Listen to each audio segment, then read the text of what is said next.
A CPI do aborto em Santa Catarina finalmente foi concluída. Em 2 meses, nós realizamos 12 reuniões para colher depoimento de 15 testemunhas e especialistas. Nós analisamos inúmeras páginas do processo, dos documentos que foram cedidos pelo Tribunal de Justiça de Santa Catarina, também pelo Conselho Tutelar, enfim, inúmeros documentos, até produzirmos esse relatório final. No relatório, nós reunimos mais de 120 páginas de evidências e indícios que, infelizmente, vão de encontro com aquela nossa tese inicial, a de que existia uma rede abortista atuando de forma organizada e criminosa em Santa Catarina. Essa rede abortista envolve profissionais das áreas da saúde, do direito e da mídia, todos unidos para fomentar a prática do crime do abortamento ao arrepio da legislação vigente, construindo narrativas, induzindo encaminhamentos informais e até mesmo criando protocolos para a realização dos procedimentos de abortamento de forma ilegal dentro das instituições do estado de Santa Catarina. Conforme os documentos juntados pela nossa comissão, ficou explícito o fato de que alguns profissionais envolvidos nesse caso específico possuem uma militância ideológica pública e notória em movimentos feministas e, logicamente, movimentos pró-aborto. Essa rede abortista, essa máfia do aborto, que já existe em Santa Catarina, ela foi acionada e começou a trabalhar quando pelo menos um dos seus membros reconheceu no episódio dessa menina vítima uma ótima oportunidade para desenvolver um crime de aborto, para levar a cabo um crime de aborto. Perceberam quando viram a situação de uma mãe e de uma menina desesperadas com um episódio muito triste que aconteceu no seio familiar.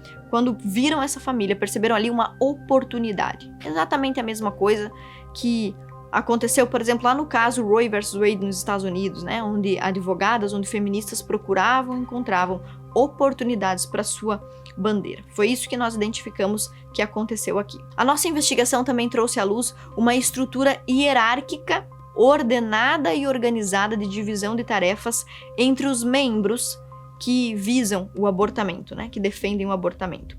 O objetivo previamente ajustado de criar uma cultura propícia ao aborto culminou no assassinato intrauterino de um bebê de 7 meses de gestação. Não há outro nome que a gente possa usar para o que aconteceu aqui em Santa Catarina que não seja esse: o assassinato de um bebê. Através de depoimentos tomados, nós identificamos o modo de ação dos envolvidos nesse esquema abortista e percebemos que eles efetuam atendimentos buscando incentivar a prática do abortamento, que é o que eles defendem. Para praticar esses crimes, eles desrespeitam o sistema legal por meio de ações de diagnósticos capciosos, oferecendo serviços particulares de assessoria jurídica que não foram requisitados e, obviamente, assessoria jurídica enviesada. Foi o que aconteceu nesse caso que nós analisamos, que nós investigamos. Uma procuração foi apresentada aos tutores da criança envolvida, e essa procuração saiu de dentro do próprio hospital, em um movimento onde a família estava justificadamente muito desesperada, e essa procuração concedia poderes a uma advogada que a família não conhecia, que tinha ideologia e princípios totalmente diferentes dessa família. Então tudo isso aconteceu, segundo indícios da nossa investigação, de dentro do hospital. E não envolveu só uma advogada, mas 2, e uma delas não foi sequer conhecida, não se conheceram pessoalmente, não tiveram contato para escolher esses advogados. Enfim, essa também é uma questão que precisa ser melhor esclarecida nas investigações e nas decisões do judiciário. Mas foram indícios que nós percebemos ouvindo testemunhas, lendo documentos, ouvindo também especialistas do caso. Enfim, a partir daí, depois dessa procuração estar assinada, as advogadas entraram em cena e também entraram em cena os portais de mídia que vazaram as informações protegidas por sigilo judicial. Então, coincidentemente, depois da entrada das advogadas, há também o vazamento de informações protegidas por sigilo. Esses vazamentos, pessoal, lembrem disso, expõem não só a mãe da menina vítima, mas a própria menina vítima. Eu quero que você pense comigo sobre isso. Imagina quando essa menina que agora tem 12, 13 anos, quando ela tiver 25 anos, 23 anos, 35 anos, 50 anos,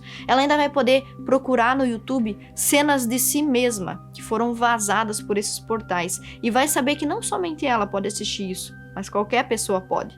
E hoje, essa menina, pessoal, também quero que vocês tenham um pouco de empatia nesse ponto. Essa menina já foi reconhecida lá no município de Tijucas. Os colegas de escola, de igreja, as pessoas já sabem quem é ela. Então hoje, essas pessoas podem assistir esse vídeo no YouTube e ver essa menina em situação de tristeza, situação provavelmente de desespero, podem assistir a tudo isso. Então, olha só. Essas informações foram vazadas, esse sigilo foi quebrado pela mídia. E tudo para quê? Tudo para endossar uma narrativa à revelia de qualquer colaboração da família, que não é uma família pró-aborto, né? Não é uma família que defende o aborto. Então tudo isso para utilizar, manobrar esta família abalada e expor indevidamente tanto a família quanto o caso. Tudo isso com uma finalidade só. Qual é a finalidade? A finalidade de realizar um abortamento específico e com ele abrir precedente. Embora eu não possa dar mais detalhes acerca da parte sigilosa do nosso relatório, já que envolve uma menor de idade e também uma família que precisa ser preservada, isso também explica por que a nossa CPI é sigilosa, eu posso revelar para vocês algumas informações, algumas conclusões e alguns encaminhamentos como forma de prestar contas, né, como deputada que fez parte de uma CPI que está prestando contas de um assunto que é de interesse público no estado de Santa Catarina. Então, quais são as conclusões que a gente pode revelar aqui? Primeiro, há fortes indícios de que a reportagem feita em conjunto pelos portais feministas se deu por meio de vazamento de informações sigilosas praticado por uma das advogadas envolvidas. Isso é muito importante e muito grave. Segundo, há fortes indícios também de que o procedimento do abortamento foi realizado de forma ilegal e sem observação correta das normas técnicas do Ministério da Saúde. Tanto as normas técnicas da própria época do PT, né, de esquerda, quanto as normas técnicas editadas no governo Bolsonaro. Há também, terceiro aspecto, há fortes indícios de que o caso foi utilizado pelo movimento abortista com a finalidade de criar um precedente nacional, estadual, para possibilitar a realização de abortamentos em qualquer fase gestacional. Pouco dando conta de qual a consequência desses abortamentos para essa família específica e para todas as outras famílias e crianças envolvidas, certo? Quarto aspecto. Há também uma grande estranheza no ato praticado por um membro do Ministério Público Federal no que tange a recomendação para que se realizasse o abortamento. Essa recomendação foi feita sem o conhecimento do caso concreto, sem vinculação ao processo em trâmite na época dos fatos. A pessoa que recomendou o abortamento ao hospital não leu o processo, não sabia dos laudos médicos, não sabia detalhes do caso. É muito estranho uma pessoa, um membro do Ministério Público Federal, recomendar um abortamento, que é a morte de um bebê, sem ter todos esses dados à sua disposição. E quinto aspecto, última conclusão, muito importante também, nós vislumbramos também indícios de uma rede abortista que é composta por profissionais de diversas áreas e que fomentam e executam o crime do abortamento no estado de Santa Catarina, utilizando-se para isso de um elaborado sistema, de um grupo sistematizado que envolve desinformação, ativismo ideológico, assassinato de reputações e ataque às instituições. Tudo isso está protocolado, tudo isso aparece no nosso relatório, que tem aproximadamente 120 páginas. Temos também um resumo desse relatório que vocês podem acessar depois, vocês podem pesquisar isso também no site oficial da Assembleia Legislativa. Mas eu estou fazendo aqui essa prestação de contas com você, que é meu seguidor e meu eleitor.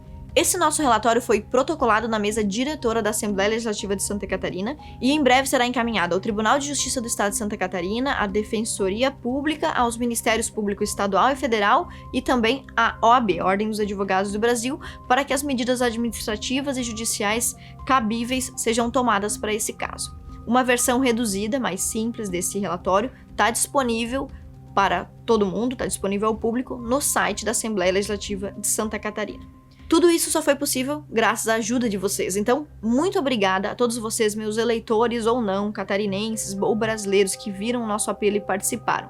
Todos vocês que se empenharam em assinar aquele requerimento para que essa CPI fosse adiante. Vocês também que oraram por isso, que fizeram força, que falaram com o seu deputado, que entraram em contato com alguém, toda ajuda foi necessária para que isso pudesse acontecer.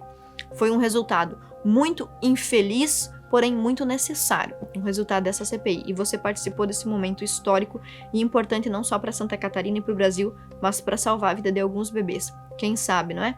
Bom, foram mais de 120 mil assinaturas de pessoas comprometidas com a defesa da vida e você provavelmente faz parte disso e eu quero te agradecer. Mas eu quero também te pedir que continue em oração, tanto por esse propósito da investigação, quanto por todas as outras etapas, que vão vir adiante para que os juízes tenham clareza, tenham sabedoria E também que orem pelo nosso estado de Santa Catarina e por essa causa, né, pela causa pró-vida, para que menos bebês sejam assassinados injustamente. Bom, a ALESC, Assembleia Legislativa de Santa Catarina, que eu tenho orgulho de participar, fez a sua parte, apurando os fatos, indicando os indícios, apontando as responsabilidades de crime que foram praticados contra esse bebê, contra essa menina vítima e contra toda a família envolvida. A partir de agora, nós contamos com as investigações das autoridades competentes para que a justiça seja feita de verdade, para que sejam cumpridas, né? Aqueles que precisam pagar por isso, que sejam responsabilizados. Que Deus nos ajude nessa batalha para fazermos de Santa Catarina um lugar melhor, um lugar mais livre, mas principalmente um lugar livre de lobby abortista. Pois uma sociedade que aceita passivamente, que não faz nada diante da morte de bebês, com certeza vai aceitar qualquer outra coisa. E mais, pessoal, continua acompanhando o nosso trabalho por aqui, pelas redes sociais, que nós vamos continuar usando as plataformas para mostrar para você os nossos projetos de lei, nossos ofícios, o que a gente está fazendo. Foram milhões de reais que nós destinamos nos últimos anos, no meu primeiro mandato, para projetos sociais, saúde, educação, segurança pública, através de emendas parlamentares, através de pedidos para o governo do estado, recursos que a gente conseguiu encontrar no apoio do governo. Então, olha, foi muita coisa que a gente fez por Santa Catarina e a gente quer continuar mostrando isso aqui para vocês. E também eu quero compartilhar com vocês em breve os projetos que nós aprovamos no primeiro mandato, os projetos que a gente vai levar adiante no segundo mandato. Tudo isso você precisa saber, né? Prestação de contas do meu trabalho. Muito obrigada por você ter feito parte do meu trabalho nos últimos 4 anos, inclusive parte dessa CPI, que foi uma das coisas mais importantes que eu já realizei na minha vida. Um super beijo para vocês e até logo.